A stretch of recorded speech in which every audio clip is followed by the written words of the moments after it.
Good morning, Columbia. Thank you for waking up with us. I am Curtis Wilson. I'm Tyler. It's Monday morning, 5:01. Very, very breezy last night. The wind wake you up at all? Oh, my gosh. No, it wasn't that. Coming in, had to stay on the tarmac because the wind was too heavy yesterday. And so we had to wait until that wind gusts passed. You're talking when taking off or landing? Yeah. No, we were about to take off, but couldn't because the plane was just shaking on the ground. So we got to wait till the wind shear.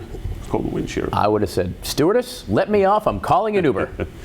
So we sat there for about 5 till it was done, and pew, but it was still a bumpy one. Yeah, I'll bet. It was really breezy in the afternoon. It woke me up a few times last night, around 10, 11. Oh, is that I right? think there was gusts we looked at with ASWAS at about 35 mile an hour gusts, just enough to really get things moving along. Yeah. Well, So, good news is the breeze has pretty much subsided now. Good. But what did Phil saw his shadow, so he said 6 more weeks of winter. might be happening. I mean, look at up north, they're getting hammered with snow again. Yeah, had some again on Saturday. Yeah, there's more snow looking at North Carolina. I think we're going to be spared from. We are watching it.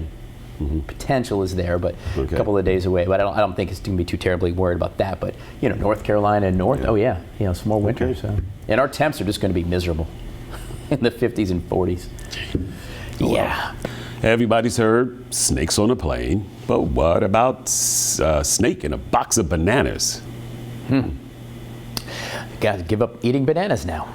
So did the snake catch a ride in a box of bananas? I had to have. I like how you said mildly venomous. Mildly, yeah. There are some things that aren't like almost. Horseshoes, hand grenades, I mean, mildly. Still going to bite you. Yeah. Well, that's better than deadly. Yeah, okay, I will submit that. Yeah. I love that they safely took him to a new home. Tell you what, his new home would be in the sky. In the sky? Oh. Heaven. Gotcha. Or the alternative. Yeah. It is a snake after all. No, I saw that story earlier and it just gave me the willies. The heebie-jeebies, the willies, the whatever. In honor of President's Day, which president has the most national parks named after him? I didn't even know they were going to ask this question, but as I was getting ready, they did a story since it was President's Day, so I pretty much know the answer to this one. The go-to would be Washington.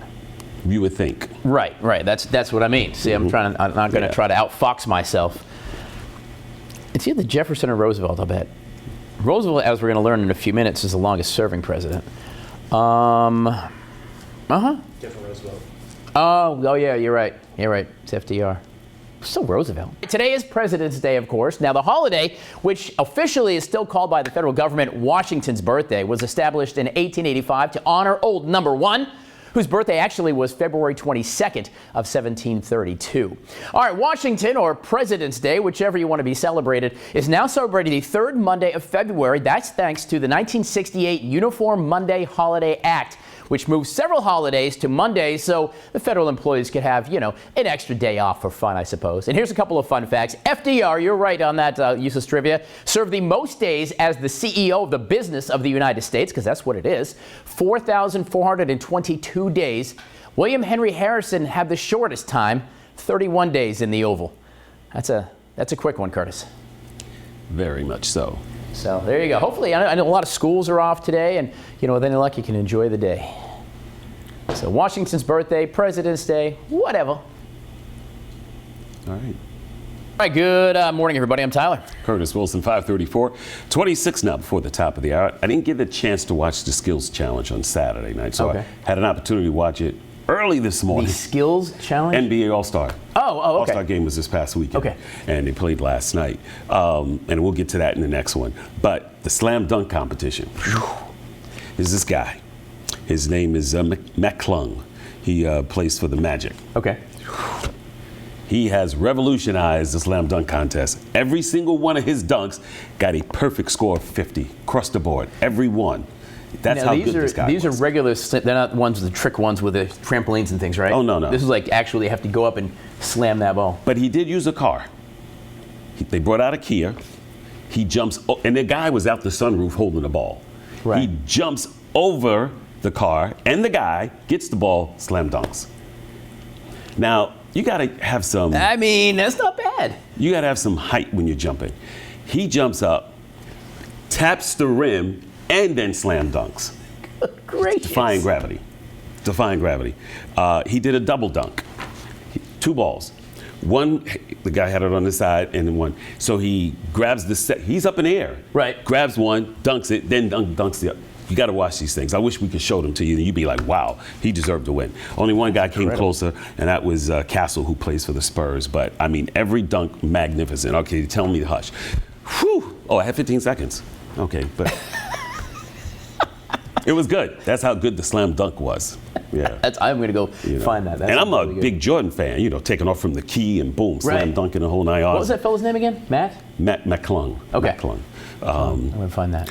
What's the other guy's name that went up against Jordan? Oh, dang it. Keep forgetting his name. He's from Atlanta Hawks. All right. Anyway, let's get some There you weather. go. And we now know the Earth's magnetic field is triggering a superpower in sea turtles that can make them dance. No telling which dance move the loggerheads did, but could be the shimmy. Who knows? Huh. All right. Now that's fun. I wonder if any of them are doing, the old Trump shuffle. Okay. Yeah, baby.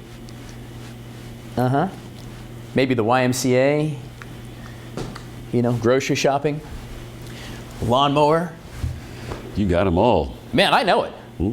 Milking the cow. You're milking this segment. There's that.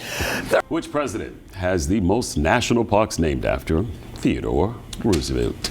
None of us got it right, y'all. On the QR code, me, nobody did. Except, whatever. They're building a library in his honor right now as well. Yeah. Okay. Good morning, Columbia. Thank you so much for waking up with us. I'm Curtis Wilson. I'm Tyler. It's 6:01 Monday morning. Yeah, it is. Monday is here. That it is. Whew, it's going to be cold. It's going to be cold. We were just talking before the break. The mayor of the booming town of Pelion is here today to talk about some cool initiatives and things happening in a town southwestern part of Lexington County, if you're not familiar with Pelion. But you like a good peanut, there's your place for sure. Gotcha. Hopefully you brought some. I don't know. You know what? He better. He wants my vote. Granted, I don't live in Pelion, but I can cast him a vote, symbolically. Got it. Symbolically. Frank Shumford is the mayor's name down there.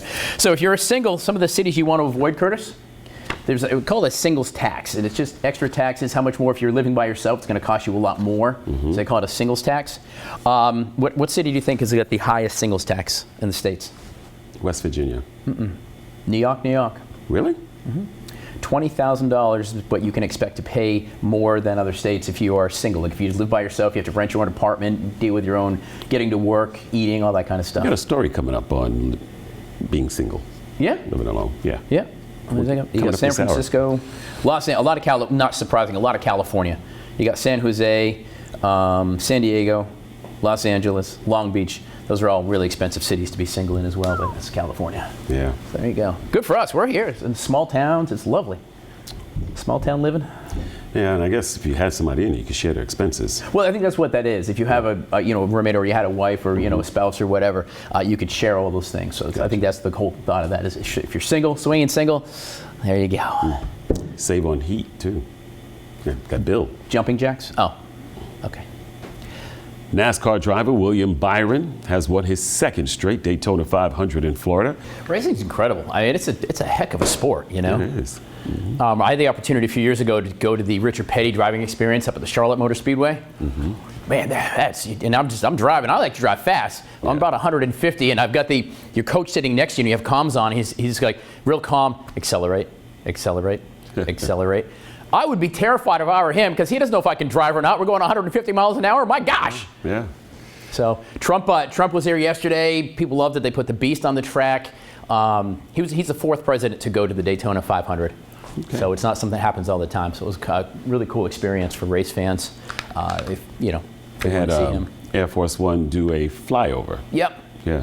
Yeah, they flew over, and then he took a photo op. He was with his granddaughter as well. But yeah, they had the Beast on the track and everything. Okay. But yeah, that's good. That final lap, he came from number 9 to win. I know. That's crazy. Yeah. Crazy. Maybe he caused that crash. Let's see some weather. Who has won the most Daytona 500s? I will tell you, we have Daytona Beach law enforcement on Patrol Live. So I had the opportunity to have that story told so I already know the answer to this one. Oh, man. You're reading ahead. No, I wasn't reading ahead. We had a conversation. I know, you know what I Friday. mean. All right, I don't know, man. I bet it's Dale or Richard. Would I be close? You would be close. All right, I'm going to go with Dale. Richard, no, I'm going to go Richard. I'm going to go with Richard. Richard.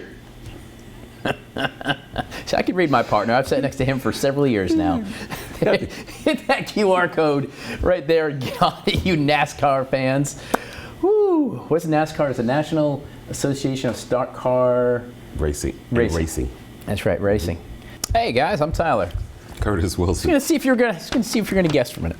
6:34, almost 6:35. So we'll say 6:35. 25 before the top of the hour. Okay, so All-Star game was played last night. NBA. Shaq's OGs, they beat Chuck's Global Stars. So see, they gave them different names. I see So that. it was Shaquille O'Neal had a team, Charles Barkley had a team, Kenny Smith had a team, Candace Parker had a team. So what happened was those teams played, then the two winners from those teams played in the final game. Okay. And Shaq's team won it all, 41-25. And each of the players, actually, the winners get $125,000 Each? Uh-huh. Nice. Second place team gets $50,000. Third place team, third and fourth team, they got $25,000 apiece. At least buy a cup of coffee at Starbucks. And Steph Curry, he won the MVP. Okay. It's the Kobe Bryant All-Star MVP trophy is what they call it now. Nice.